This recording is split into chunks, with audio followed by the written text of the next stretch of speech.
19세기 러시아의 대문호 누구죠? 도스토옙스키, 까라마조프의 형제라는 그의 책에서 삶의 신비에 대해서 다루는데, 당시에 무너져가는 러시아의 이제 사회상을 고발하는 내용입니다. 등장인물이 이제 첫째 아들부터 넷째 아들까지 나오는데, 아버지 포돌은 인생을 난잡하게 산 짐승 같은 인간으로 무신론에 심취해가는 지식층들을 대변하는 비정한 인간상을 말해주고 있습니다. 첫째 아들 드미트리는 아버지를 닮은 바람둥이며 유산과 여자를 두고 다투는 아주 못된 인물입니다. 둘째 아들은 이반은 철저한 개인주의와 그리고 무신론자로서 하나님도 아버지에도 관심이 없고 자기만을 위해서 살아가는 그런 인물입니다. 셋째 아들 아류샤는 어려서부터 수도원에서 신앙교육을 받았습니다. 그래서 아류샤는 하나님만을 믿고 의지하는 삶을 살게 되었습니다. 넷째 아들 스멜자코프는 사생아로서 간질병 환자였습니다. 그래서 아들로서 또한 아들의 대우를 받지 못하고 자기가 태어난 운명을 저주하며 살았을 뿐입니다. 그래서 그는 복수와 저주로 아버지를 죽이려 합니다. 그리고 마침내 아버지를 죽이고 아버지가 가지고 있던 이제 돈을 빼앗아 도망을 가게 됩니다. 어느 교수는 도스토옙스키가 두 가지 문제를 논평하면서 인간이 가진 고귀한 삶이나 하나님이 주신 가능성이 인간 속에 숨어있는 병균 때문에 여지없이 파괴되고 말았다라는 경고하고, 그 파괴의 현장에서 아료샤가 구원받을 수 있는 유일한 길은 예수 그리스도를 구세주로 믿었기 때문이라고 말을 합니다. 이러한 인간상은 노아의 시대에도 있었고 오늘 우리가 사는 시대에는 너무도 극명하게 있는 줄 믿습니다. 인간에게는 인간의 문제의 해답이 전혀 있지 않다는 거죠. 그래서 사람을 보면 실망하고 세상을 보면 실망할지라도 우리는 믿음의 선진들을 바라보면 나도 저렇게 살아야 되겠다는 그런 해답이 있지 않겠습니까?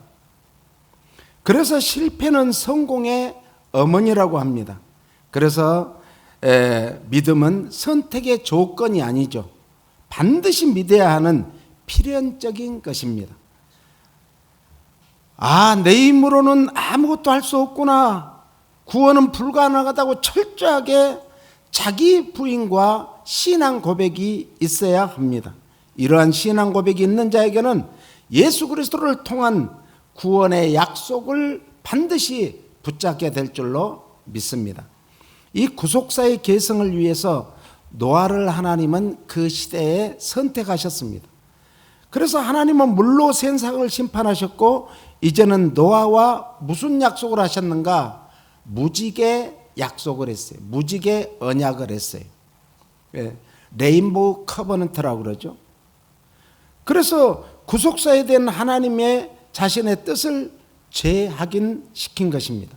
무지개는 언약의 하나의 상징물이죠. 하나님의 언약은 행위 언약과 은혜 언약이 있습니다. 그런데 인간이 타락하기 이전의 언약을 행위 언약이라고 합니다. 하나님께서 아담과 선악을 알게 하는 선악과로 행위 언약을 삼으셨습니다. 그런데 아담이 타락한 이후의 언약은 은혜 언약이라고 합니다. 증거물은 무엇이었는가? 아담과 이제 행위 언약에서 중요한 것은 선악과였습니다. 구약에서의 언약은 여자의 후손을 통해서 구원하시겠다는 언약이 후손 언약이죠. 창세기 3장 15절 말씀을 보겠습니다. 창세기 3장 15절에는 이제 여자의 후손이 이 세상에 나와서 이 세상에 하나님이 보내셔서 여자의 후손으로 보내셔서 인류를 구원하시겠다는 그런 약속의 말씀입니다. 오늘은 무지개 언약입니다. 증거물이 뭐라고요? 무지개라는 거죠. 그래서 무지개 언약은 평화의 언약이고 구원의 언약입니다. 평화의 언약은 예수 그리스도를 통해서 십자가로 우리와 화목케 하는 그런 언약을 평화의 언약이라고 합니다. 구원의 언약은 예수 그리스도를 통해서 십자가로 완성을 하셨습니다. 그러므로 이제는 더 이상의 구원의 표가 없고 구원의 증표가 없고 구원의 어떤 것도 없는 것입니다. 그러므로 무지개는 예수 그리스도의 십자가를 상징하기도 합니다. 무지개의 일곱 색은 예수님께서 십자가에서 외치셨던 가상 7언을 상징하기도 합니다. 우리 도표를 한번 보겠습니다. 도표를 안 올렸어요? 그래요? 예. 이 무지개 홍자를 보면은 벌레 충자, 만들 공자, 지을 공자를 썼어요. 그래서 오늘 141장을 부른 거예요. 이 벌레 같은 날 위해, 이 벌레 같은 우리를 하나님의 만세전에 택하셔서 오늘 20세기, 21세기를 살게 하신 하나님의 오묘하신 뜻이 있다는 거예요. 그래서 창세기 9장 9절로 13절에는 무지개 언약이 나오는데, 이 창조하신 모든 것을 하나님은 물로 심판하시겠다라는 것입니다. 무지개 언약을 통해서 다시는 물로 심판하시지 않겠다는 약속을 하셨습니다. 그래서 아무리 지금 어마어마한 기후변화로 인해서 이제 중국과 유럽과 아니 이 사하라 사막에 어마어마한 정말 비가 내려서 엄청난 물이 내렸지만은 그것은 마지막 예수님이 재림하시기 전에 일어나는 그런 현상일 뿐이지 물로 심판을 하시겠다는 것이 아닙니다. 무지개 언약은 예수 그리스도를 통해서 구원하시겠다는 약속이죠. 천지와 만물을 지으신 하나님은 죄를 지으면 반드시 죽는다. 그래서 성경은 죄값은 사망이라 이렇게 말합니다. 사랑의 하나님은 그래서 살릴 수 있는 길을 열어주셨습니다. 그것이 뭔가 하나님이신 예수님을 이 땅에 말씀이 육신을 입고 오셔서 우리를 구원하시겠다는 약속입니다. 그리고 그 예수님은 마침내 어떻게 오셨다고요? 이 땅에 오셔서 죽기 위해서 오신 거예요. 십자가에서 피 흘려 죽기 위해서 오신 거예요. 그래서 히브리서 9장 22절 말씀에 보니까 피 흘림이 없이는 죄사함이 없다라고 말을 합니다. 제가 이 무지개 원리라는 책이 있어서 한번 읽어봤습니다. 차동엽이라는 이 천주교에 다니는 그 교수님인데, 이분이 그 쓴 책인데, 여러분들 오늘 주보에 실어진 그 칼럼란에 보시면은 오늘 이것을 제가 카피해서 이렇게 올린 겁니다. 카피해서. 그래서 이 반복을 계속 해야 돼요. 인격화되는 것은 거듭거듭. 그래서 이 훈련은 반복입니다. 인격화되는 것은 반복을 거듭거듭 해야 된다는 거죠. 그래서 우리는 끊임없이 반복하는 훈련을 해야 될 줄로 믿습니다. 오늘 제가 이 책을 소개하려고 하는 게 아니라 이 우리의 직업이 참 중요합니다.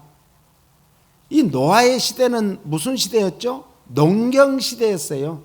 이 농경 시대에 노아는 자연히 무슨 직업을 가졌겠어요? 농업을 가졌죠. 농업을.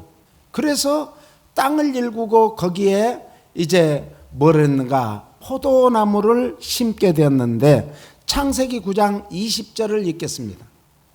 노아가 농사를 시작하여 포도나무를 심었더니 포도주를 마시고 취하여 그 장막 안에서 벌거벗은지라. 야, 왜 의로운 노아가 이런 엄청난 실수를 했을까? 아니, 자기가 잘못해놓고 자기가 사랑하는 아들을 저주를 해버리고 자기가 사랑하는 아들을 축복을 하는 거예요. 아이러니하죠. 세상이 그렇습니다.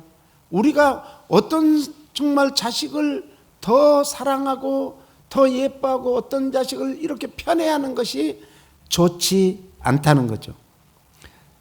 무엇 때문에 왜 의로운 노아가 이 실패를 하고 실수를 했을까요? 무엇 때문에요? 포도주를 마시고 술을 취해가지고요. 그 말이에요. 노아는 의인이 아닙니까? 노아는 죽음에서 구원받은 자가 아닙니까? 노아는 120년간 하나님의 말씀에 순종해서 방주를 짓고 구원함을 받았지 않습니까? 이런 의로운 노아도 별 수 없는 연약한 인간이다. 사람은 다 연약한 인간이에요. 좀 날씨가 더우면은 좀 두껍게 입고, 얇게 입고, 추우면 옷을 한 겹 더 껴입고, 두꺼운 옷을 입고, 작은 변화에도 다른 사람이 나에게 무슨 말을 톡 던져서 기분을 상하게 하면 화가 치밀어 오르고, 다른 사람이 나를 칭찬해 주면은 기분이 좋아지고 이 입꼬리가 올라가고, 이게 사람의 희노애락이라고 그러죠. 노아도 술에 취하니까 그토록 완벽했던 노아도 무너지고 말았습니다. 그러므로 성경에서는 술에 대하여 참 말을 많이 하죠. 잠언 23장 29절로 35절 말씀해 보니까 술 취하는 행위에 대한 말씀이에요. 같이 읽어봐요. 재앙이 네게 있느냐, 근심이 네게 있느냐, 분쟁이 네게 있느냐, 원망이 네게 있느냐, 까닭 없는 상처가 네게 있느냐, 붉은 눈이 네게 있느냐. 29절에는 참 여러 가지를 말하죠. 재앙이 네게 있냐, 붉은 눈이 네게 있냐, 근심이 네게 있냐, 분쟁이 네게 있냐, 원망이 네게 있냐, 까닭 없는 상처가 네게 있느냐. 이 술에 취하면 혼자서 겪은 고통과 슬픔만이 아니라 가족들에게도 힘든 거예요. 얼마나 힘들겠어요. 그러면서 자기와 관계되는 다른 사람에게도 힘들게 한다는 거예요. 그래서 오해와 분쟁, 싸움, 그리고 비난, 비방, 아픔과 상처를 주게 된다는 말씀입니다. 그러므로 하나님의 형상으로 지음을 받은 사람의 존귀한 가치를 훼손하는 거예요. 나의 가치가 귀하다면 다른 사람의 가치도 귀하게 여겨야 돼요. 옆 사람이 당신을 참으로 귀하게 여기겠습니다. 당신은 참으로 귀한 분이십니다. 할렐루야. 우리는 참 귀한 분이에요. 그래서 우리 그런 찬송 있잖아요. 당신은 사랑받기 위해 태어난 사람. 우리는 사랑받기 위해서 태어났어요. 그랬는데 왜 미워하고 시기하고 질투하고 저주를 합니까? 자기 안에 있는 아픔과 상처를 치유받지 못했어요. 그래서 예수님이 이 땅에 오셔서 우리에게 뭘 해줬는가? 이 모든 것을 회복해 주셨어요. 가장 큰 회복은 우리를 억만제약 가운데서 영원히 멸망받을 자에게서 구원을 주신 구원의 복입니다. 그리고 모든 병을 예수님은 다 고쳐주셨어요. 가시는 곳곳마다 병자들이 정말 수만 명씩 따라다니는데 그들을 다 고쳐주셨어요. 모든 병을. 그래서 마태복음 4장 23절에 보니까 모든 병을 다 고치셨다. 예수님은 가는 곳곳마다 우리의 육신의 병만 아니라 마음의 아픔과 상처도 다 치유해 주시고 우리의 영혼까지도 치유해 줬음을 믿으시기 바랍니다. 30절을 봅니다. 같이 읽어요. 술에 잠긴 자에게 있고 혼합한 술을 구하러 다니는 자에게 있느니라. 29절에서 우리가 보니까 여러 가지 재앙과 저주가 술 취하고 방탕한 자들에게 임한다라고 했습니다. 술에 잠긴 자라는 것은 따라서 술에 취해 자신의 의지조차 잃어버리고 술 기운에 제멋대로 행동하는 자, 술 기운에 제 생각대로, 아니 자기 생각도 아니겠죠? 말하는 자예요. 말하는 자. 막 술 취하면 미친 사람이요. 잘 관찰해봐요. 혼자 종알종알 하루 종일 일하고 다녀. 술 취하면은 미친 사람 같다는 거예요. 우리는 그래서 술 취하면은 자기 자신이 잊어버려요.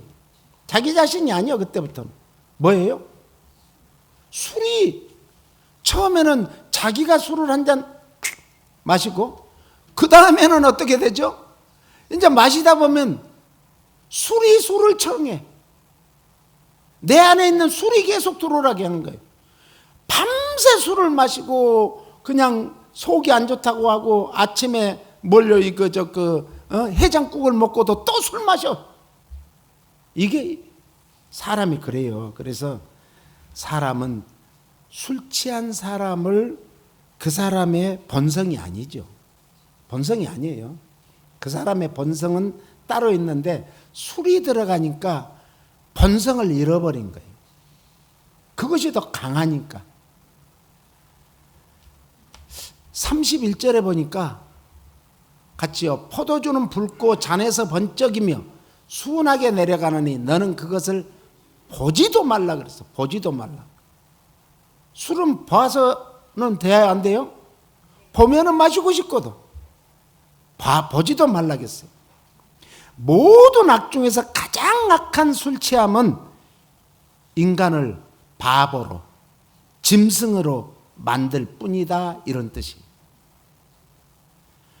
그러니까 심지어는 악마로까지 변해버리는 거예요. 사람이 술 취하면 그래요. 우리 친구 아버지가 이 아침 해장 술을 옛날에 그 소주가 대병짜리 있어서 지금도 있는지 모르겠는데 대병짜리 해장술이 그 한 잔이에요. 한 병을 다 마시는 거예요. 아침 해장을. 낮에도 마시고 하루에 3병을 마셔요. 소주를 세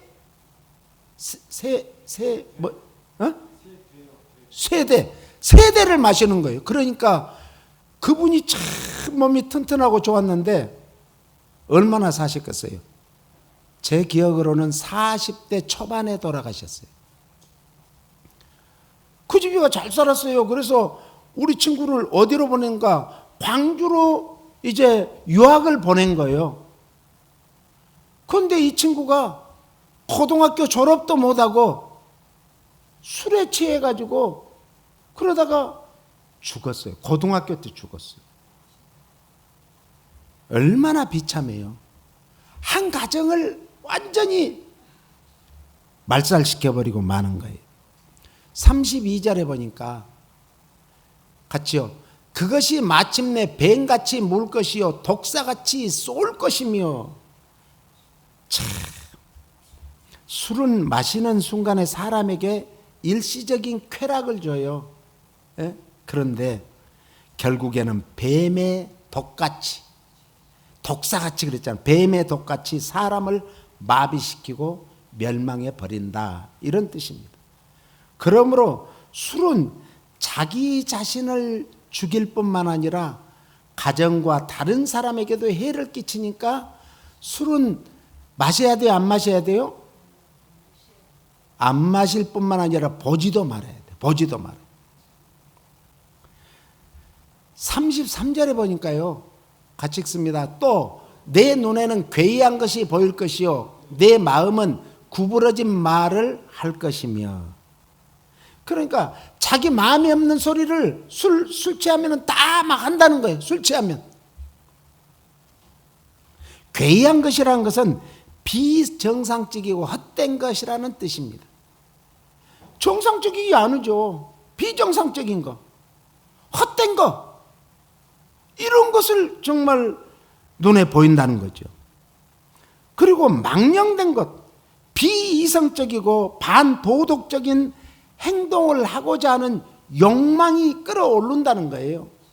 그러니까 술은 보지도 말고 마시지도 말고 보지도 말아야 된다는 거죠. 그래서 성경은 뭐라고 하는가? 이성일은 짐승같이 된다는 거예요. 이성일은 짐승은 어떻게 되겠어요?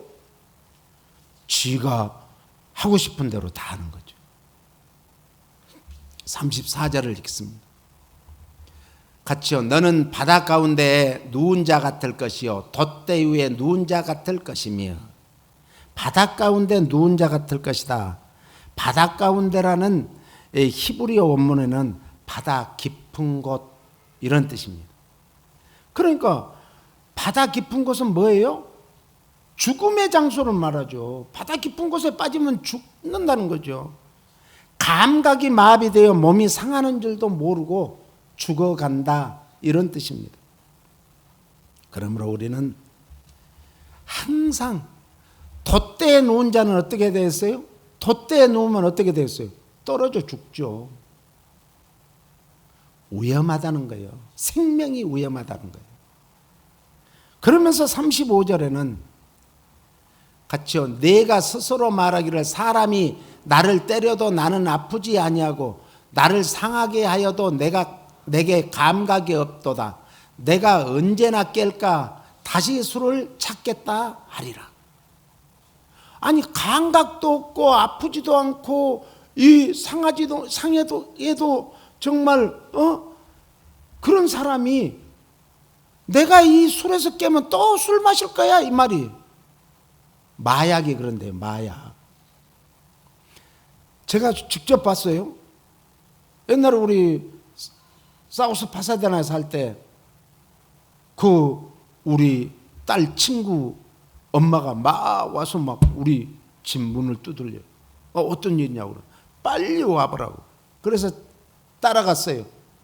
그때 콘도에 이제 이 집사님 살았는데 따라가니까는 집에 4명이 그 집사님 표현으로 하면 뻗어 있다는 거. 뻗어 있어요. 그래. 예?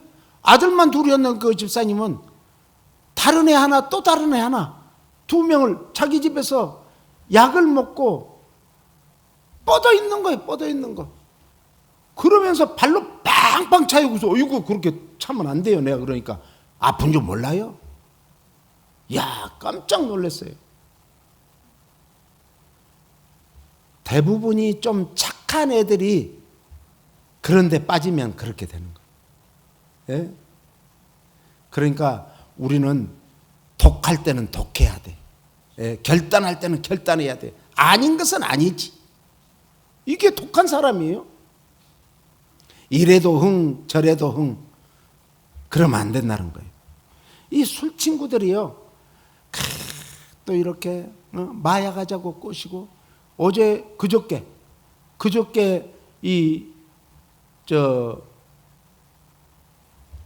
신문을 보니까 다운타운 그 유가 있잖아요. 그 경찰서 바로 옆에 골목들. 거기를 이제 기자가 가서 취재를 한 거예요. 보니까 거기는 밤 6시부터 이제 혼란의 그런 장소더라고요. 그런데 밤 12시가 넘으면 그때부터는 이제 뭐 사람이 매일 죽어나간대요. 매일 사람들이 죽어나가요. 그래가지고 거기에서 경찰들도 가면요 그 죽은 사람만 처리하지 뭐 있잖아요. 앰뷸런스가 사이렌도 안 울리고 들어가더라고요. 거기는 사이렌 울릴 필요도 없다는 거죠. 죽은 사람 그냥 갔다가, 야, 그걸 보고는 세상에 저게 인간이 사는 삶인가, 사람인가, 개돼지가 죽어도 저렇게는 안 하겠다, 그런 생각을 하게 되었습니다. 그래서 술 취한 자는 계속 술을 찾기 때문에 마약을 하는 사람은 마약을 계속 찾게 돼 있어요. 우리는 술 취하는 것, 마약하는 것, 도박, 이 세 가지는요 정말 다 망하게 하는 거예요. 다 망하게. 야, 도박하는 사람은요 어떻게 와이프가 잘 깊은 곳에 숨겨놨는데 귀신같이 한대요. 거기만 딱 뒤져가지고 거기서 돈 찾아갖고 간대요. 생활비를 다 가져가니까 어떻게 살겠어요. 그런 것들은 다 귀신 들려서 그래요. 악한 영들이 조종하니까 다 아는 거예요. 잠언 23장 20절 보겠습니다.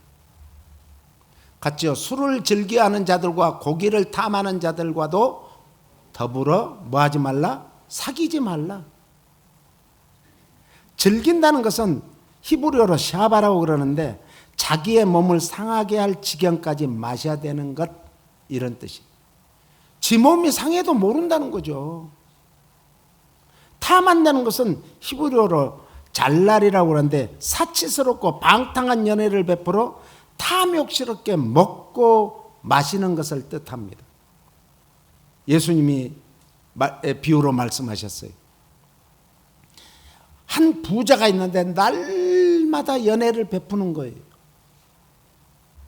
그런데 그 집 대문 밖에서 쓰레기통에서 이제 고기도 다 안 먹고 내놓으니까 그걸 주워가지고 막 뜯어먹고 그렇게 사는 나사로가 있었다는 거예요.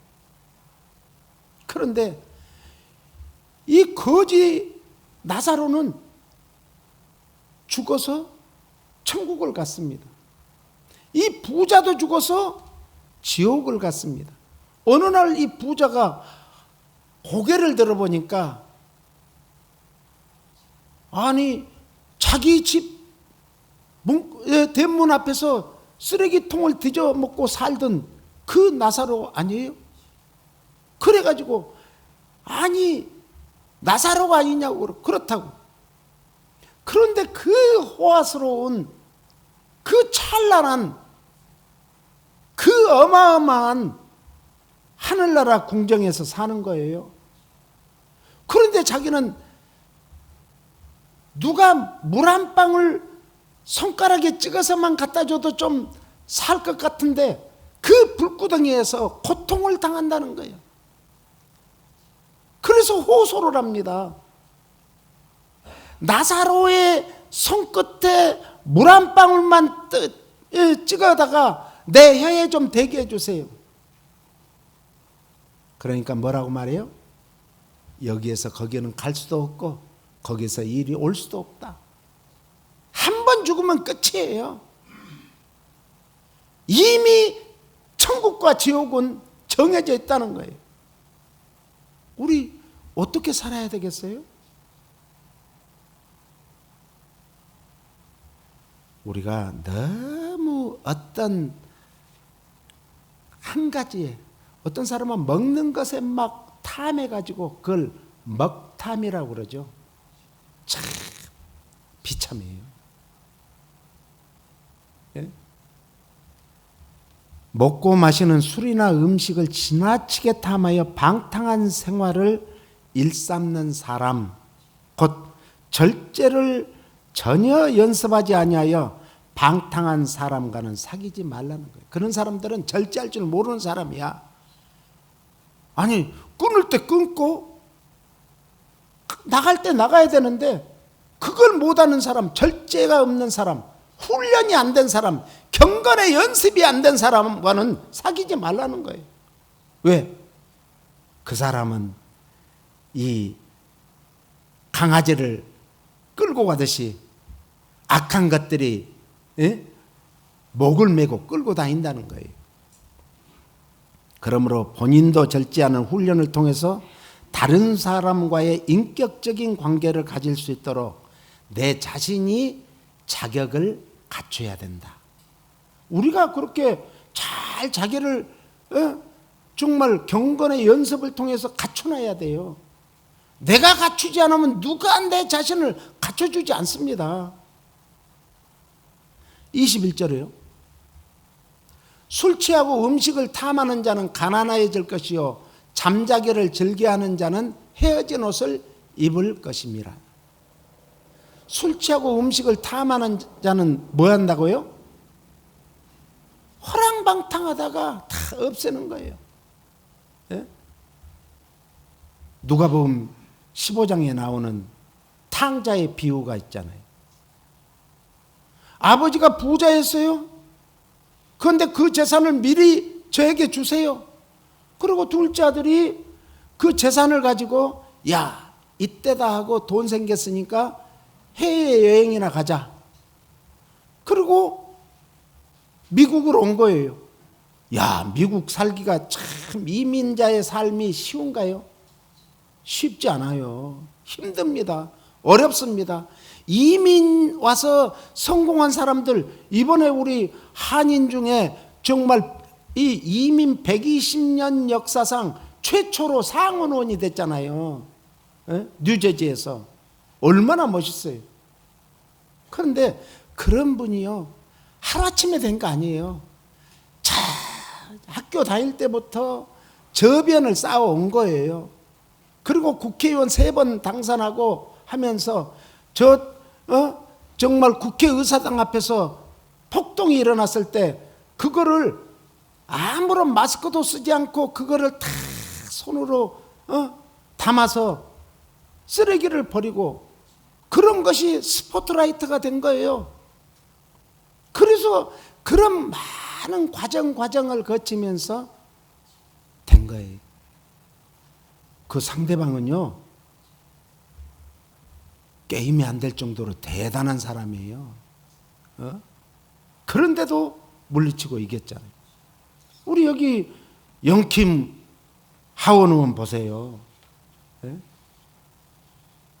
정말 이 마음이 아주 따뜻한 사람이에요. 그가 지금 이번에 3선 됐죠? 3선이가 됐어요. 그것뿐만 아니라 경제적으로 또 사회적으로 성공한 사람들 보면은 정말 피나는 노력이 있었어요. 피나는 노력. 하루아침에 되는 게 없습니다. 금나와라 뚝딱이 없어요. 그럼 요술 방망이가 없습니다. 땀을 흘려야 되는 거예요. 땀을 흘리면은 육신이 건강해지고 마음을 타고 정말 우리가 목숨을 다하여 주님을 사랑하면 마음이 정화되는 거예요.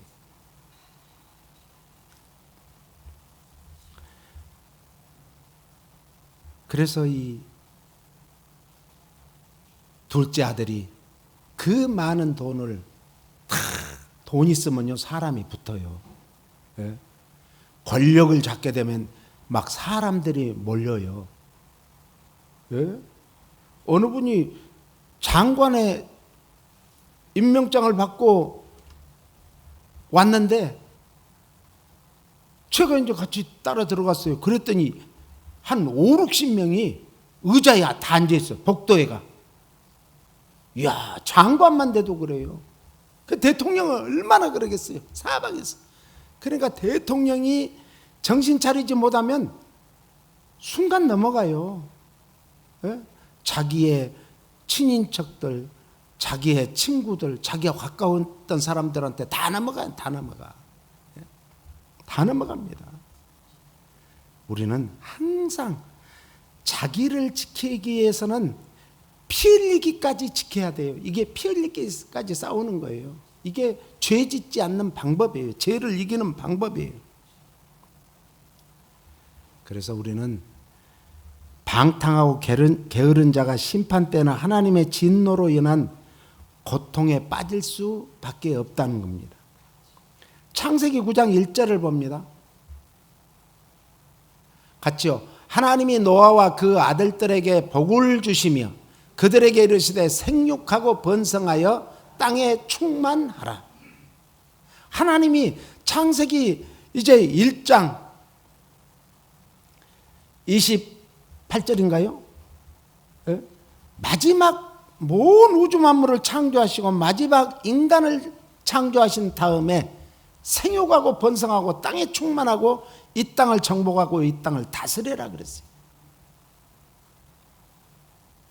이것을 신학적으로는 이제 문화적 5대 문화라 그러죠. 그런데 저는 영적으로 오복이라고 합니다. 오복. 요즘에 지금 애들을 안 낳으려고 하고 하나만 낳고 이런 것은 복이 아니에요. 다 복을 타고나요. 거기에 자기가 거기에 따라서 노력을 하면 눈덩이 같이 커지는 거예요. 그래서 우리가 예수님을 잘 못 믿으면 3대까지 정말 고통을 당하고 저주를 받는데 예수님을 믿으면은 3대 이후부터는 1000대까지 복을 받아요. 눈덩이 같이 막 산에서 눈 뭉쳐서 굴려봤어요? 우리는 어렸을 때 굴려봤죠. 그러면요 이만큼한 눈을 잘 다져가지고 꽝꽝 눌러가지고 굴리면요, 이야, 막 가보면요, 어마어마해요. 옛날에 왜 그렇게 눈이 많이 왔던 거? 예? 하나님의 축복이 없이는 인간에게 주어진 새 생명의 생산 및 동물계에 대한 우월성이 불가능하다는 거예요. 하나님이 축복해야 산다는 거예요, 한마디로. 하나님께서 창조 시에 설정된 하나님과 인간 그리고 온 우주 만물 사이에 아름다운 화합 및 조화는 죄로 인해서 산산이 부서져 버렸기 때문에, 불러도 대답 없는 이름이 되었기 때문에, 산산이 부서진 이름이 되었기 때문에 완전한 회복은 없다는 거예요. 사람. 그런데 하나님께서는 항상 길을 열어주세요. 그래서 창세기 3장 15절에 여자의 후손이 와서 새로운 왕국 건설로서만 가능하다. 그래서 우리는 무엇을 바라봐야 되는가? 새 하늘과 새 땅을 바라보는데, 그 새 하늘과 새 땅을 갈 수 있는 유일한 길은 믿음으로 예수님을 바라보는 거예요. 할렐루야. 그래서 먼저 하나님께서 인간을 회복시켜서 번성케 하시고 자유케 하셔서 동물계까지 계속되는 통치권은 오직 하나님의 축복과 하나님의 보장하시는 은혜로 온전케 된다는 그런 말씀입니다. 창세기 9장 13절을 한번 읽어볼까요? 내가 내 무지개를 구름 속에 두었나니 이것이 나와 세상 사이의 언약의 증거니라. 하나님의 축복의 도구가 뭔가? 무지개라는 거예요. 빨주노초 파남보라고 그런가요? 무지개가? 7가지 색깔. 지구상에서 가장 아름다운 이 컬러가 이 7가지래요. 이건 무엇을 말하는가? 네가 최고로 복되고 아름답고 거룩하고 멋진 인생을 살게 해주겠다라는 것이죠. 그러면서 창세기 9장 20절부터는 이렇게 말합니다. 노아가 농사를 시작하여 포도나무를 심었더니 포도주를 마시고 취하여 그 장막 안에서 벌거벗은지라. 가나안의 아버지 함이 그의 아버지의 하체를 보고 밖으로 나가서 그의 두 형제에게 알림해 셈과 야벳이 옷을 가져다가 자기들의 어깨에 메고 뒷걸음쳐 들어가서 그들의 아버지의 하체를 덮었으며 그들이 얼굴을 돌이키고 그들의 아버지의 하체를 보지 아니하였더라. 그 다음부터 같이 읽어요. 노아가 술이 깨어 그의 작은 아들이 자기에게 행한 일을 알고 이에 이르되 가나안은 저주를 받아 그의 형제 종들의 종이 되기를 원하노라 하고 또 이르되 셈의 하나님 여호와를 찬송하리로다. 가나안은 셈의 종이 되고 하나님이 야벳을 창대케 하사 셈의 장막에 거하게 하시고 가나안은 그의 종이 되게 하시기를 원하노라 하였더라. 잘못은 지가 해놓고 아무런 그 뭐가 잘못이에요? 우리가 생각할 때 의롭고 하나님을 경외했던 노아의 실수, 그럼에도 불구하고 하나님의 구속사는 노아를 통해서 계속 이루어 가시는 거예요. 노아의 저주와 축복에 대한 말씀이 가나안, 함에 대한 저주죠. 어떤 신학자는 함을 흑인의 조상이다 그래요. 셈은 영적 축복을 받았는데 그거는 우리 황인족들 조상이라고 그러죠. 야벳은 백인이라고 그러죠. 그러면서 물질적 축복에 정말 그래서 백인들이 세계 물권을 제일 많이 가지고 있잖아요. 그래서 백인들이다 그런데 꼭 그렇게만 보면 안 되고 그런데 왜 한 자식에서 흑인이 나오고 황인종이 나오고 백인이 나왔을까? 우리는 한번 생각해 봐야 될 줄로 믿습니다. 오늘 우리들에게는 부모님들에게 효도를 해야 함을 강조하고 있죠. 우리가 신앙 고백을 할 때도 하나님께서 우리의 하나님이시요 우리의 아버지 되심을 고백하는 것이 얼마나 큰 축복임을 깨달으시기를 바랍니다. 오늘 우리는 남의 허물을 들추어내는 실수를 범하지 않기를 바랍니다. 어떤 사람들은 낱말을 많이 하고 다녀요. 옛날에 시골에서 살 때요, 우리 꼬마 때 국민학교 다닐 때 우리 동네에 유명한 싸낙쟁이 아줌마가 있었어요. 그 아줌마가 오면은 다 도망가요. 슬슬 피해요. 왜? 걸렸다 가면은 그냥 그냥 뭣도 못 추린다 그러죠. 그러니까 피해가는 거예요. 그런데 그 아줌마네가 9남매인가 10남매인가 그런데 다 못 살아. 다 어려워. 자살도 한 자식이 있고. 왜 그럴까요? 남의 험담은 정보도 빨라요. 정보도 빨라. 지금같이 빠른 세상도 아닌데 그때는 정보가 빨랐고 누구가 어쨌다 하더라 다 까발리고 다니는 거예요. 그러니까 자기 집에 오는 것도 시골에서는 못 오게 못 했잖아요. 오면은 할 수 없이 그냥 먹을 거라도 좀 주게 되는데 그냥 물어내는데 그 사실만 물어내면 얼마나 좋아요. 가짜 보태서 물어내니까 그 아줌마만 뜨면은 동네가 시끄러워요. 그러니까 남의 허물을 막 들춰내고 다니는 사람들은 복을 못 받아. 허물을 덮어주니까 함과 야벳은 만대의 복을 받았잖아요. 혀에 재갈을 물리며 늘 근신하여 깨어 있으므로 성령님의 역사 가운데서 모든 이들을 사랑으로 감싸주시고 허물도 덮어주시고 그래야 복을 받아요. 부부는요 덮어주는 거예요. 남편 말을 어디 가서 해봐요. 자기 얼굴에 뭐 하게요? 침 뱉게요. 부인 말을 어디서 가보세요. 자기 얼굴에 침 뱉게요. 절대로 가정에 있는 문제는 가정에서 해결하시고 또 밖에 있는 문제는 가정으로 끌고 오지 마세요. 가정에 끌고 오면 그것이 화근이 되는 거예요. 끌고 올 필요가 없어요. 덮어주는 거예요. 덮어주는 거예요. 사랑으로 감싸주는 거예요. 셈과 야벳이 받았던, 그래야 복의 복을 받게 될 줄로 믿습니다. 오늘 우리도 이 땅에서 정말 셈과 야벳같이 복의 복을 받아, 무슨 복이요? 누림의 복, 형통의 복을 받기를 예수님 이름으로 축복합니다.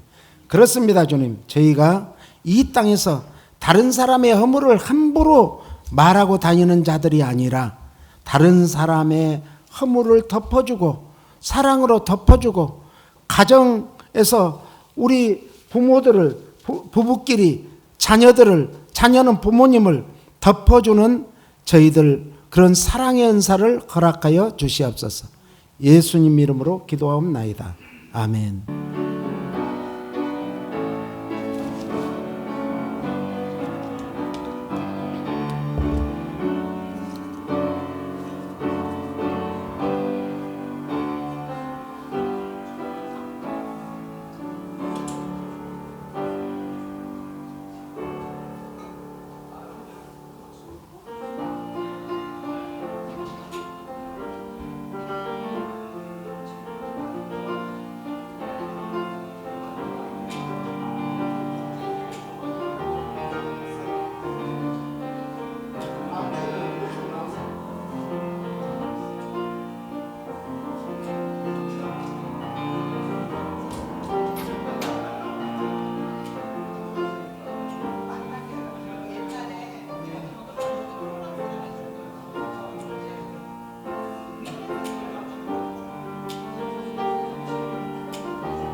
믿지 아니하는 자는 하나님의 독생자의 이름을 믿지 아니하므로